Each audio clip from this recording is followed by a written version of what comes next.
I can't believe there's 2 games left of this season. My first year on YouTube, and it feels like it's gone like that. It's gone so fast. But nonetheless, all good things come to an end, as they say anyway.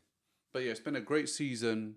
But with 2 games left, we've got a lot to talk about today because every single game is very, very crucial. But if you're new here and you like Arsenal business, you like football business, you like watchalongs, you know what to do. Smash the subscribe button, helps out the channel a lot. And you're going to want to stay because we're going to be talking about the team sheet. We're going to be talking about my match prediction against Burnley. And maybe a surprise player in the works. 2 games left to go. Arsenal are about to make history and show the world that we are no longer the bottle job Premier League team that always finishes second place. I mean, the thought, the feeling of being a Premier League champion, Arsenal Football Club, is feeling unreal. I can't describe it right now. I'll be honest. I think it's a dream because 7 years, I've only seen one FA Cup. 7 years, you've only seen one FA Cup. But who knows? 2 games, blow Burnley at the water, blow Crystal Palace at the water, and guess what? We get to hold our first major silverware for 22 years. Arsenal schedule, Man City schedule, very, very different for very, very different reasons. Man City, they have an FA Cup final. They have 3 games, or I think 4 games in 11 days.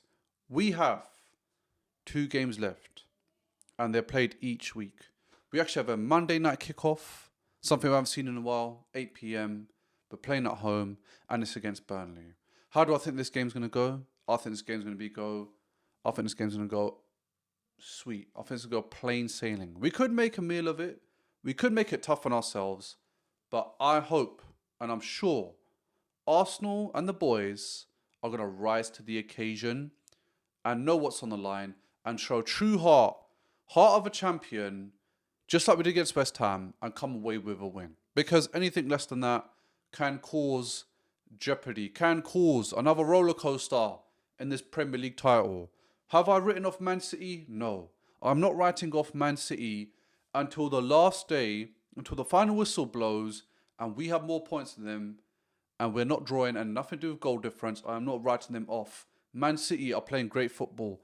They just smashed Crystal Palace 3-0. They are not giving up. We have PSG on the horizon. We have Burnley Monday. Arsenal need to turn up for this event. They need to turn up for this victory. The parade will be full of 2 cups. Well, I hope so anyway. But the psychological factor win the Premier League, I feel like it would be a knock-on effect, not only for the Champions League, which I'll talk about later on in the coming weeks when we play PSG, but I feel like for the coming years. The reason why is because this group, this Arsenal club, don't know what it feels like to win. Man City knows what it takes to get over the line. Liverpool, they know what it takes to get over the line. They've had silverware. Even Chelsea, Club Winners' World Cup, they've had silverware. They know what it's like to win as a team. Arsenal, all these players right now, they don't know what it feels like to win as a team. So this, I feel like, will have a huge knock-on effect. I mean, Burnley, 6 games, 5 L's, 1 draw. They drew the last game, but they've been losing. And I don't see anything changing here. I think Arsenal here will take care of business. I think all the odds are for us anyway. It's all against Burnley. They have nothing to play for. They're leaving the Premier League, but we have a lot to play for. A draw is still bad. A win is what we need. And not to mention, put all the doubters to bed. Put all the bottle job memes to bed. I was saying this to one of my friends. I was like, you know, if this was the Arsenal of the past, the way we played West Ham, I feel like we would have lost. Knowing us, we would have lost. But something is different about Arsenal this season. April, written off. April, I said Premier League title's done. But the beauty of the Premier League, you never know what's around the corner. And you never know what obviously can happen in a short span of time. 1 week, 1 game can change the whole dynamic of the Premier League, is what we're seeing. And Arsenal are pushing.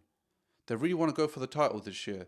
Those signings, those players, they can smell it. They can feel that feeling of being champions around the corner.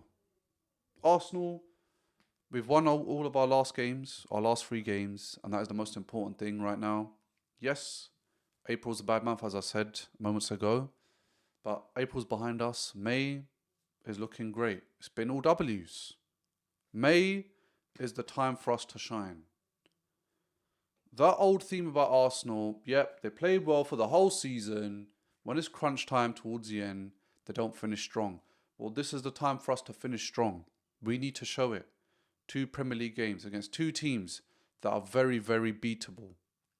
Now, there are some lingering issues. And some of the issues, well, one of the major issues, I would say, is obviously lack of goal scoring ability. I felt like in the West Ham game, we hit the crossbar, we did a few things, but at the same time, I'd expect us to brush past Burnley. And I don't want that to happen to Burnley. We have to leave it to the last 5 minutes to score a goal. Another important factor, it's quite demoralising a little bit, is our right-back situation. We know the absence of Ben White. He's unfortunately done his MCL. His World Cup hopes are probably out the window. He might not ever see another World Cup again. He's 28 years old. By the time he plays another one, could be 32. Will he still be able to play in the squad? I don't think so.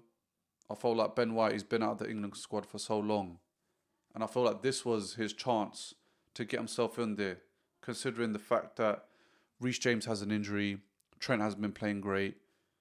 He could definitely step up to the plate. I'm not saying he's the best England right back, but I think he had a great season. And I mean, to walk away as a Premier League champion, that is an accolade which will put you up there for you to be called up for the World Cup squad. But yeah. And then obviously we have Timber out as well. But then we are reading reports that Timber might be available. He's making good progress for his recovery. And there are talks that he will certainly be available for that PSG final. So who knows? Is it more Mikel Arteta mind games with Yuri Timber and him coming back to the Arsenal squad for the Burnley game? We know Mosquera can play right back, but at the same time, he does struggle with pacey players. We've seen some of the draws. We've seen some of the losses when Mosquera's playing right back. It's not great and he's had to get subbed off. But again, what's done is done. Arsenal just have to look forward. They have to do their job. They still have quality on the bench. They still have quality on the pitch. They can definitely pull out a victory.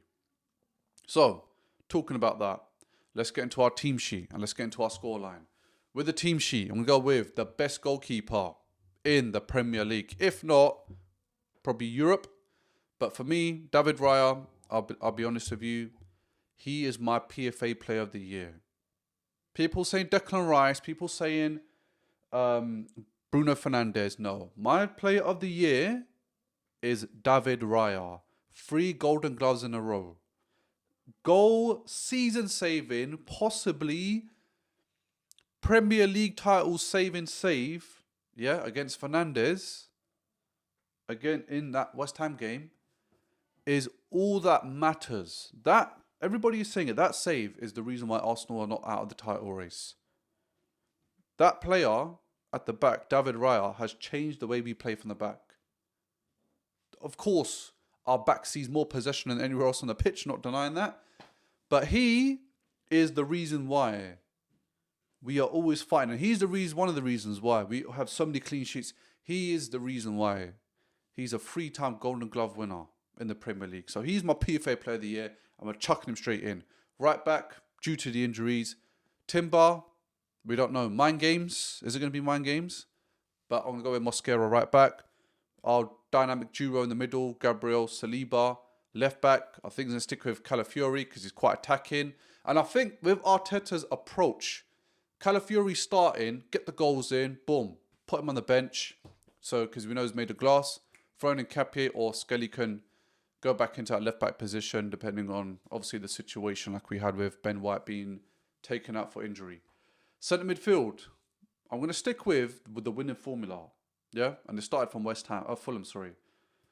Skelly, Declan Rice in the middle. It's working. It's getting us over the line. I feel like we would have brushed past West Ham if we never had the right back injury. But nonetheless, Skelly is performing well in midfield. He's yet to lose a game playing in midfield. Number 10, we're going to go with Eberechi Eze. Although Ødegaard got an assist, him coming on as a sub looked like it was more impactful than Ødegaard starting. So I'm going to chuck in Eze number 10. Right wing, we're going to go with Bukayo. He's looking like his old self. So he definitely deserves a shout. And I think he will definitely be one of the key players in this game. Left wing, Leandro Trossard. I know I've been killing him. I know I've been grilling him. I know I've been giving him that, that barbecue seasoning when it comes to the scrutiny. But he's been playing really, really well. Do I still want him to stay? Nah, mate. He's gone. He's been playing well, but he's pushed me over the edge. Yeah? So he's going to be starting left wing. Striker, we got to go with our boy Yok. He didn't score against West Ham, but I feel like he's really changing. Since he got back with his missus, yeah? He's different. I don't know what she's been doing to him. Yeah? Take that how you want. But it's working. Wife, newlywed, keep doing what you're doing. But he's doing really well. I think with the runs, the effort, pushing against defenders, being that annoying striker, he's definitely working well. So we're going to chuck him up front. And I think that'll be the great formula. The subs I want to see, Kai Havertz, I want to see Ødegaard. Can't believe I'm saying that. And I want to see Hincapié come on because Calafiori can't afford for him to get injured. So Mendy as well, if Skelly or Rice get a bit tired. And the scoreline I'm going to go for is, because we're playing at home, it's Burnley. They do concede a lot of goals. I'm not expecting 6-0, I'll be honest. I'm going to call my horses a little bit. I'm going to say a cheeky 3-0. 3-0 victory. I'm going to say Gyökeres, because he scored against Burnley last time. Gyökeres, Declan Rice, and Bukayo Saka are my 3 goal scorers. So yes. But thank you so much for watching. I appreciate you guys. Please let me know your thoughts in the comments down below. What do you think the score will be? Do you think this game is definitely the title sealer? Till next time.